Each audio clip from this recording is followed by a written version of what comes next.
माँ की याद आती। माँ से बहुत बहुत गैर मामूली मोहब्बत है। कभी कभी जब मैं तन्हा महसूस करता हूँ फिर मुझे ज़्यादा शिद्दत से याद आती।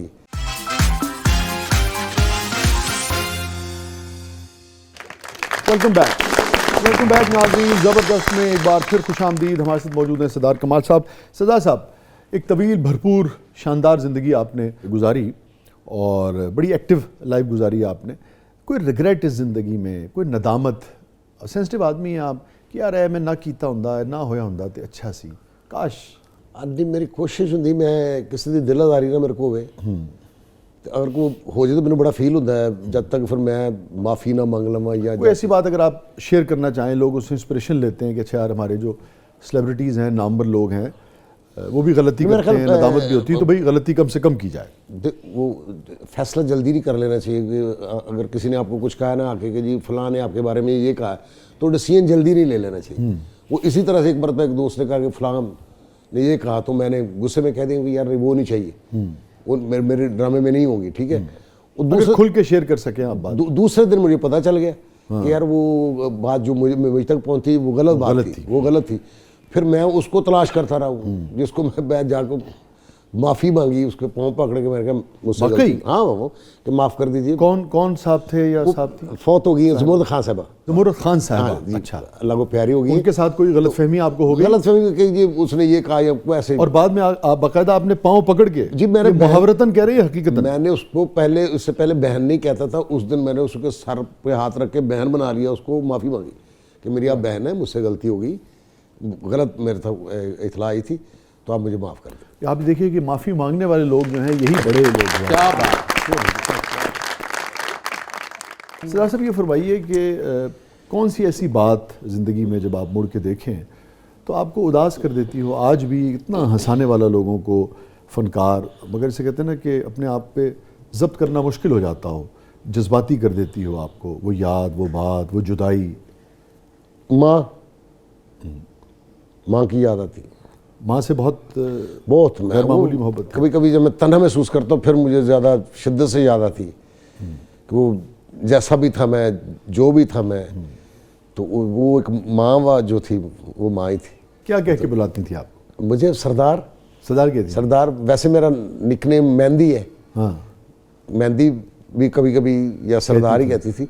वो मतलब क्या बताऊँ, वो तो माँ।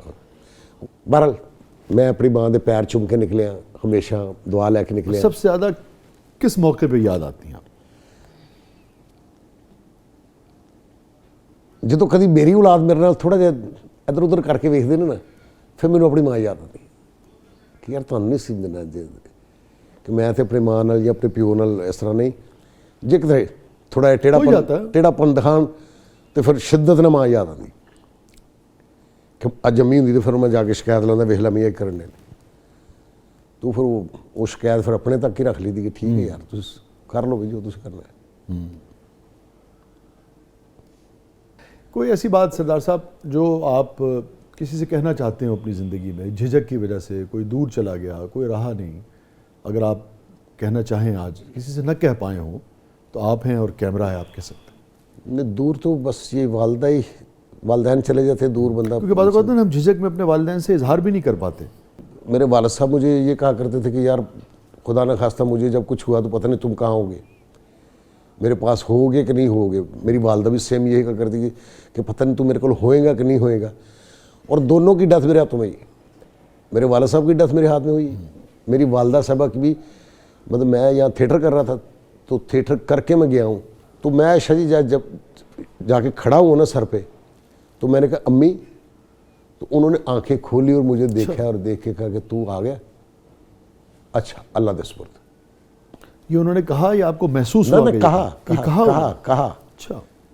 फिर मैं हॉस्पिटल लेके मतलब जाना था, गाड़ी वाड़ी में लेके मैं गया, बोले अल्लाह को प्यारे हो सकते। कोई ख्वाब सरदार साहब जो आपको लगता है कि यार अब इतना कुछ कमाया, इतनी शोहरत, सब कुछ, मगर उस ख्वाब की उम्र गुजर गई है, वो अब पूरा नहीं हो सकता? शाह जी मैं पिछले दिनों ना घर की रजिस्ट्री लेनी थी मैंने, वो रजिस्ट्री लेके मैंने अपने बेटे के सुपुर्द की। मैंने कहा ये लो, ये अमानत है। इसी तरह मेरा बाप मुझे दे गया था, मैंने तुम्हें दे दी, तुमने आगे किसी और को देनी। अब इसका जो करना है तुमने करना है, खुदा हाफिज। ये अमानतें हैं, हम एक दूसरे के सुपुर्द मानते करते चले जाएंगे। मैंने उनको दे दी, वो अपने बच्चों को दे देंगे। यहाँ किसी का कुछ भी नहीं है। एक तवील आपकी फहरिस्त है जिन लोगों के साथ आपने काम किया, जो लेजेंड्स थे, अफजाल साहब से लेके उससे पहले भी और फिर उसके बाद अमानुल्लाह साहब तक, बेशुमार बड़े लोग। इनमें सबसे ज़्यादा आपके दिल के करीब कौन था? मैं समझता हूँ कि ये सभी बड़े नायाब लोग थे, बड़े प्यारे लोग थे। आपके दिल के करीब कौन? तारिक जवेद साहब, वो हम डरते थे उनसे, भागता था मैं। वो मुझे मारते भी थे पकड़ के कि यार तू मेरे साथ काम क्यों नहीं करता। वो मैं जितना भागता था ना, वो एक दिन फिर लाहौर हम आए तो उन्हें नहीं पता था, मैं पीछे खड़ा था उनके। तो वो जो उस वक्त की स्टार कास्ट बैठी हुई थी, तो उनको वो कह रहे थे कि मैं एक अपना पुत्र तैयार करके ले आया फैसलाबाद। उन्होंने जेड़े मर्जी रोल च पा के जमा लेना। वो मुंडे का नाम सरदार कमाल है। वो मुझे इतनी नदामत हुई, वो जो भागता रहा उनसे मैं यार ये तो मुझे तैयार कर रहे थे, और मैं कितनी, तो मैं भागता रहा कि मैं, और ये कितनी मोहब्बत करते थे। वो कितनी मोहब्बत करते थे। वो जब मतलब ज़बान के कड़वे थे, जब फिर मुझे पता चला कि नहीं यार ये दिल के कुछ और है, फिर मैं नहीं पीछे हटा उनसे। तो तारिक जावेद साहब आपके दिल के सबसे ज़्यादा? जी तारिक जवेद साहब, मस्ताना साहब मेरे उस्ताद मोहतरम।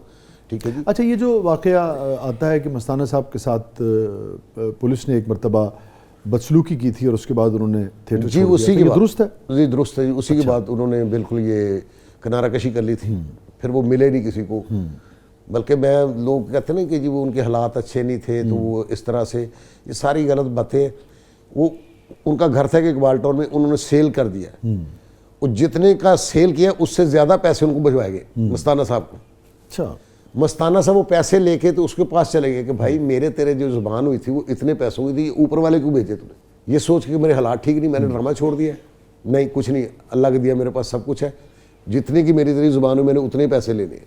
जब ये वाक़या हुआ उनके साथ बदसलूकी का, उस वक्त आप सबके इल्म में थी, ये बात आ गई थी? जी जी, वो उस दिन सारे थिएटरों पे हुआ ना। तो कभी पुलिस ने ये कोशिश की कि उसको ये एहसास हो कि उसका काम तो लोगों की खिदमत करना है, और अगर फ़र्ज़ की अदायगी के दौरान इस तरह की कोई गलती हो जाए तो जाके अपने फ़नकारों से माफ़ी मांगनी चाहिए, कभी कोशिश की? नहीं, किसी ने क्या करनी थी, कोशिश क्या करनी थी। वो चले गए, छोड़ के चले गए मस्ताना साहब, फिर नज़र ही नहीं आए। बल्कि उन्होंने तो यहाँ तक कह दिया था कि लास्ट जब उन्होंने अपने भाई जावेद साहब, उनके भाई हैं, वो कहते अगर मेरे बारे में किसी मीडिया वाले को पता चला या मैं जिस हालत में मैं हूँ अस्पताल में, मैं भाग जाऊँगा, किसी को नहीं बताना। मैं बिल्कुल इस दुनिया से ही भाग गए। आपकी इस वाक़े के बाद उनसे मुलाकात हुई मस्ताना साहब से? जी नहीं, मिले नहीं, मैं कह रहा हूँ। नहीं, आपसे भी नहीं मिले? किसी को भी नहीं मिले। उफ, इतना उन्होंने दिल पे असर किसी को भी वो जब भी पता चला जब वो दुनिया से चले गए। मेरे ख्याल में इसी नोट पे आज प्रोग्राम का इख्तिताम करते हैं। थैंक यू सो मच सरदार साहब, आप तशरीफ़ लाए, और आपसे मिलकर हमेशा ही बहुत अच्छा लगता है। मुझे बहुत ज़्यादा। और तरह का शो किया आज, हमने चाहा आपसे बहुत मज़े मज़े की बातें हों। आपकी वजह से हमें भैंसें याद आ गई। तेन लैके देनी पैनी है कदी यार। और यहो जी मज नूं सारी जिंदगी खल नसीब नहीं। यहो जी मज नूं हरियां अनकां लवा के तो सुके पट्ठे खुआ रहे थे।